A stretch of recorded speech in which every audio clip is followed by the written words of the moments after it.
जी नमस्कार, मैं हूं प्रज्ञा रश्मि और स्वागत है आप सभी का हमारे YouTube चैनल हिंदी ज्ञान वाहिनी पर।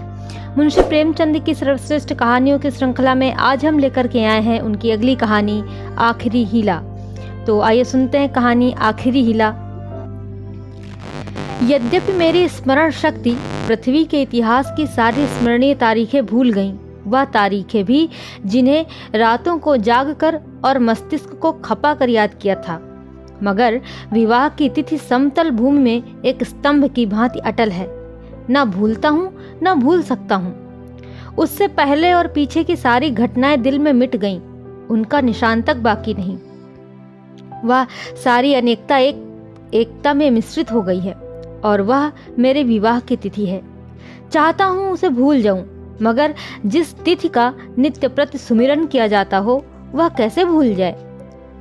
नित्य प्रति सुमिरन को क्यों करता हूँ, या तो उस विपत्ति मारे से पूछिए जिसे भगवत भजन के सिवा जीवन के उद्धार का कोई आधार न रहा हो।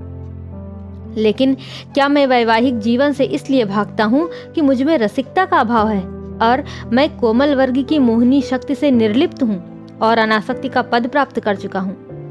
क्या मैं नहीं चाहता हूँ कि जब मैं सैर करने निकलूं तो हृदयेश्वरी भी मेरे साथ विराजमान हो। विलास वस्तुओं की दुकानों पर उनके साथ जाकर थोड़ी देर के लिए रसमय आग्रह का आनंद उठाऊं। मैं उस गर्व और आनंद का महत्व अनुभव कर सकता हूं जो मेरे अन्य भाइयों की भांति मेरे हृदय में भी आंदोलित होगा। लेकिन मेरे भाग्य में वह खुशियां, वह रंगरेलियां नहीं हैं, क्योंकि चित्र का दूसरा पक्ष भी तो देखता हूँ। एक पक्ष जितना ही मोहक और आकर्षक है, दूसरा उतना ही हृदय विदारक और भयंकर। शाम हुई और आप बदनसीब बच्चे को गोद में लिए तेल या ईंधन की दुकान पर खड़े हैं।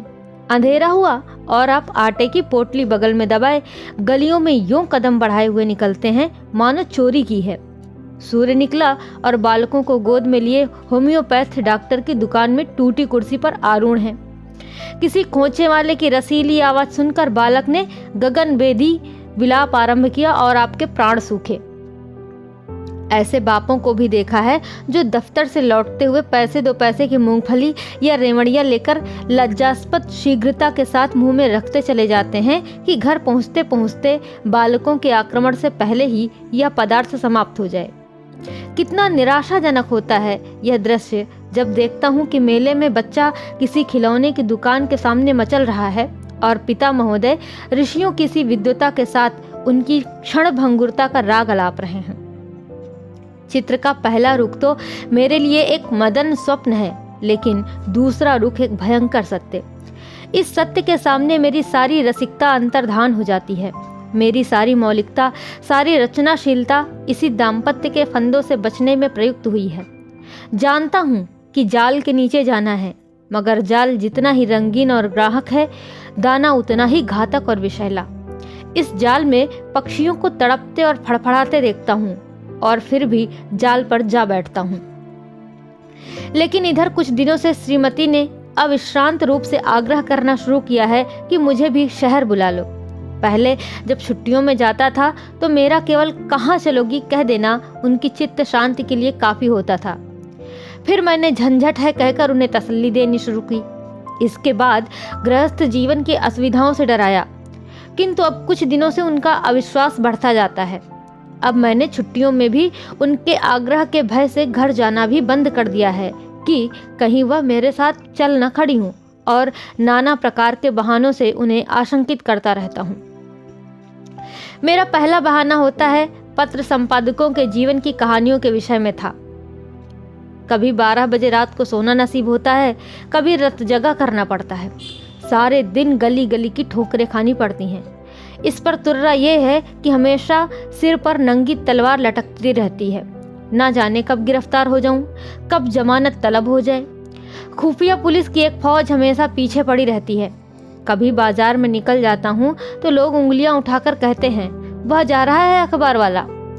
मानो संसार में जितनी दैविक, आधिदैविक, भौतिक, आदि भौतिक बाधाएं हैं, उनका उत्तरदायी मैं ही हूँ। मानो मेरा मस्तिष्क झूठी खबरें गढ़ने का कार्यालय है। सारा दिन अफसरों की सलामी और पुलिस की खुशामद में गुजर जाता है। कांस्टेबलों को देखा और प्राण पीड़ा होने लगी। मेरी तो ये हालत है और हुक्काम है कि मेरी सूरत से कांपते हैं। एक दिन दुर्भाग्यवश एक अंग्रेज के बंगले की तरफ जा निकला। साहब ने पूछा, क्या काम करता है? मैंने गर्व के साथ कहा, पत्र का संपादक हूँ। साहब तुरंत अंदर घुस गए और कपाट मुद्रित कर लिए। फिर मैंने मेम साहब और बाबा लोगों को खिड़कियों से झांकते देखा, मानो कोई भयंकर जंतु हूं मैं। एक बार रेलगाड़ी में सफर कर रहा था, साथ में और भी कई मित्र थे, इसलिए अपने पद का सम्मान निभाने के लिए सेकंड क्लास का टिकट लेना पड़ा।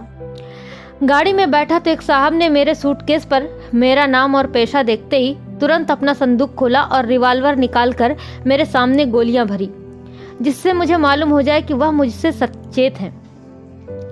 मैंने अपनी देवी जी से अपनी आर्थिक कठिनाइयों की कभी चर्चा नहीं की, क्योंकि मैं रमणियों के सामने यह जिक्र करना अपनी मर्यादा के विरुद्ध समझता हूँ। हालांकि मैं वह चर्चा करता तो देवी जी की दया का अवश्य पात्र बन जाता।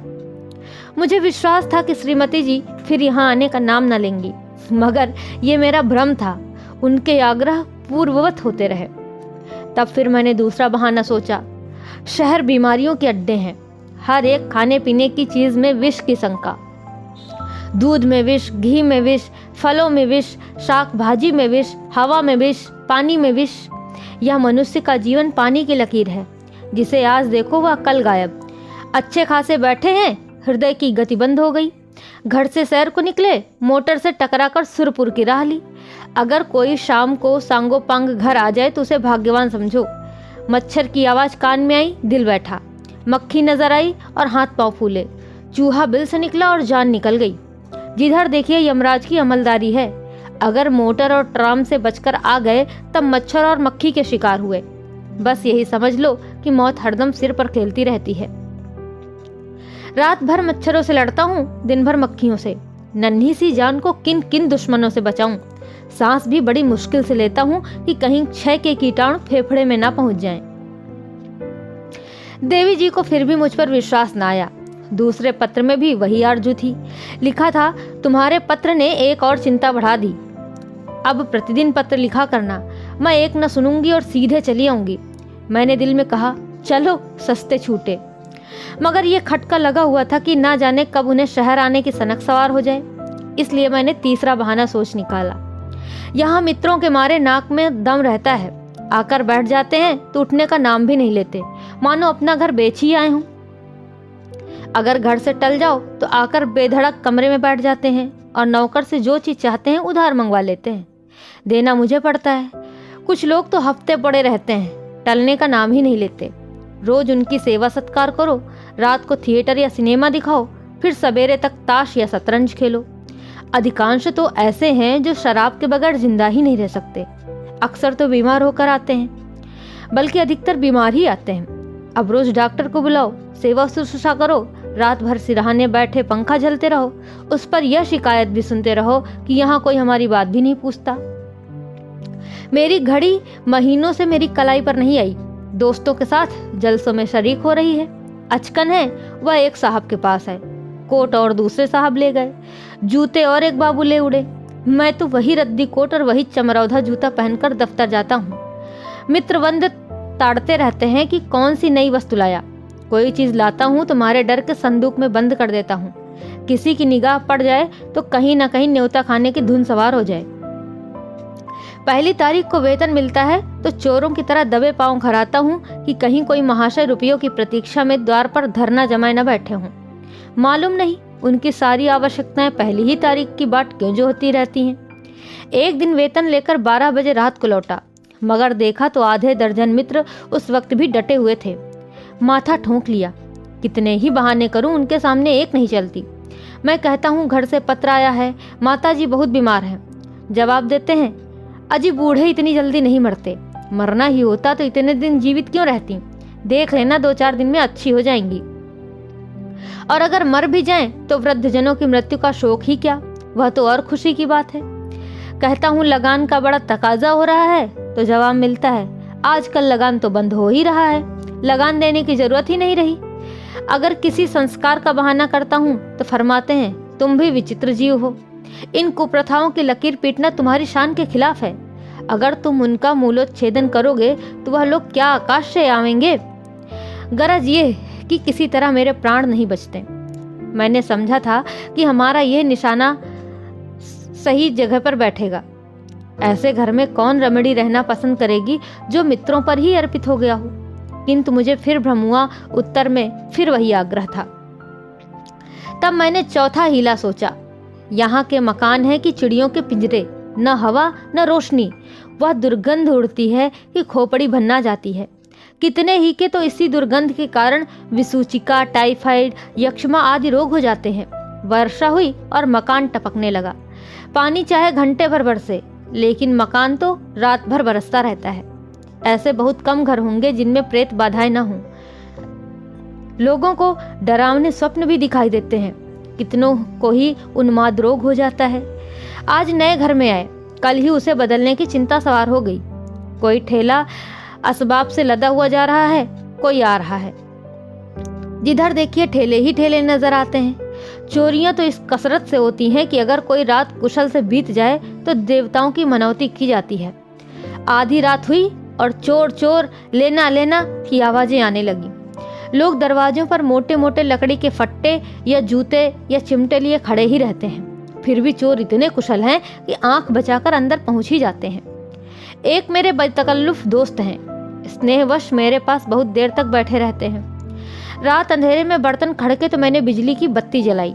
देखा तो वही महाशय बर्तन समेट रहे हैं। मेरी आवाज सुनकर जोर से कहकहा मारा और बोले, मैं तुम्हें चकमा देना चाहता था, लेकिन मैंने दिल में समझ लिया अगर निकल जाते तो बर्तन आपके थे। जब जाग पड़ा तो चकमा हो गया। घर में आए कैसे, ये रहस्य है। कदाचित रात को ताश खेल कर चले तो बाहर जाने के बदले नीचे अंधेरी कोठरी में छिप गए। एक दिन एक महाशय मुझसे पत्र लिखाने आए। कमरे में कलम दवात न थी। ऊपर के कमरे से लाने गया, लौट कर आया तो देखा आप गायब हैं और उनके साथ फाउंटेन पेन भी गायब है। सारांश ये कि नगर जीवन नरक जीवन से कम दुखदाई नहीं है, मगर पत्नी जी पर नागरिक जीवन का ऐसा जादू चढ़ा हुआ है कि मेरा कोई बहाना उन पर असर नहीं करता। इस पत्र के जवाब में उन्होंने मुझे लिखा, मुझसे बहाना करते हो, मैं हरगिज न मानूंगी, तुम आकर मुझे ले जाओ बस। आखिर मुझे 5वां बहाना करना पड़ा और ये खोचे वालों के विषय में था। अभी बिस्तर से उठने की नौबत नहीं आई कि कानों में विचित्र आवाजें आने लगीं। बाबुल के मीनार के निर्माण के साथ ऐसी निरर्थक आवाजें ना ही होंगी। वह खोचे वालों की शब्द क्रीड़ा है। उचित तो यह था कि यह खोचे वाले ढोल मंजीरे के साथ लोगों को अपनी चीजों की ओर आकर्षित करते, मगर इन औंधी अक्ल वालों को यह कहाँ सूझती है। ऐसे पैशाचिक स्वर निकालते हैं कि सुनने वाले के रोए खड़े हो जाते हैं। बच्चे माँ की गोद में चिमट जाते हैं। मैं भी रात को अक्सर चौंक पड़ता हूँ। एक दिन तो मेरे पड़ोस में एक दुर्घटना हो गई। 11 बजे थे। कोई महिला बच्चे को दूध पिलाने उठी थी। एकाएक जो किसी खोंचे वाले की भयंकर ध्वनि कानों में आई तो चीख मारकर चिल्ला उठी और फिर बेहोश हो गई। महीनों की दवा दारू के बाद अच्छी हुई और अब रात को कानों में रुई डालकर सोती है। ऐसे कृत्य नगरों में नित्य होते रहते हैं। मेरे ही मित्रों में कई ऐसे हैं जो अपनी स्त्रियों को घर से लाए, मगर बेचारियां दूसरे ही दिन इन आवाजों से भयभीत होकर लौट गईं। श्रीमती जी ने इसके जवाब में लिखा, तुम समझते हो मैं खोंचे वालों की आवाजों से डर जाऊंगी? यहाँ गीदड़ों का हुआना और उल्लुओं का चीखना सुनकर तो डरती नहीं, इन खोचे वालों से क्या डरूंगी। अंत में मुझे एक ऐसा बहाना सूझा जिसकी सफलता का मुझे पूरा विश्वास था। यद्यपि इसमें कुछ बदनामी थी, लेकिन बदनामी से मैं इतना नहीं डरता जितना उस विपत्ति से। फिर मैंने लिखा, शहर शरीफ जादियों के रहने की जगह नहीं। यहाँ की महरियाँ इतनी कटुभाषिणी हैं कि बातों का जवाब गालियों से देती हैं, और उनके बनाव श्रृंगार का क्या पूछना। भले घर की स्त्रियां तो उनके ठाठ देखकर ही शर्म से पानी पानी हो जाती हैं। सिर से पांव तक सोने से लदी हुई सामने से निकल जाती हैं तो ऐसा मालूम होता है कि सुगंध की लपट निकल गई। गृहिणियां भला ये ठाठ कहाँ से लाएं? उन्हें तो और भी सैकड़ों चिंताएं हैं। इन महरियों को तो बनाव सिंगार के सिवा दूसरा कोई काम ही नहीं। नित्य नई साज धज, नित्य नई अदा, और चंचल तो इस गजब की हैं कि मानो अंग में रक्त की जगह पारा भर दिया गया हो। उनका चमकना और मटकना और मुस्कुराना देखकर गृहिणियां लज्जित हो जाती हैं और ऐसी दीदा दिलेर हैं कि जबरदस्ती घरों में घुस पड़ती हैं। जिधर देखो इनका मेला सा लगा हुआ है। इनके मारे भले आदमियों का घर में बैठना मुश्किल है। कोई खत लिखाने के बहाने से आ जाती हैं, कोई खत पढ़ाने के बहाने से। असली बात तो यह है कि गृह देवियों का रंग फीका करने में इन्हें परम आनंद आता है, इसलिए शरीफ जादियां बहुत कम शहरों में आती हैं। लेकिन मालूम नहीं इस पत्र में मुझसे क्या गलती हुई कि तीसरे दिन पत्नी जी एक बूढ़े कहार के साथ मेरा पता पूछती हुई अपने तीनों बच्चों को लिए एक असाध्य रोग की भांति आ डटी। मैंने बदहवास होकर पूछा, क्यों, सब कुशल तो है? पत्नी जी ने चादर उतारते हुए कहा, घर में कोई चुड़ैल बैठी तो नहीं है? यहाँ किसी ने कदम रखा तो नाक काट लूंगी। हाँ, जो तुम्हारी शह न हो। अच्छा, तो अब रहस्य खुला। मैंने अपना सिर पीट लिया। मैं क्या जानता था अपना तमाचा अपने ही मुंह पर पड़ेगा, और ये आखिरी हीला बहुत भारी पड़ गया। तो कहानी यहीं पर समाप्त होती है। आशा करते हैं आपको ज़रूर अच्छी लगी होगी। ऐसी ही बेहतरीन और सर्वश्रेष्ठ कहानियों को सुनने के लिए आप हमारे चैनल के साथ जुड़े रहिए। आपका बहुत बहुत धन्यवाद। नमस्कार।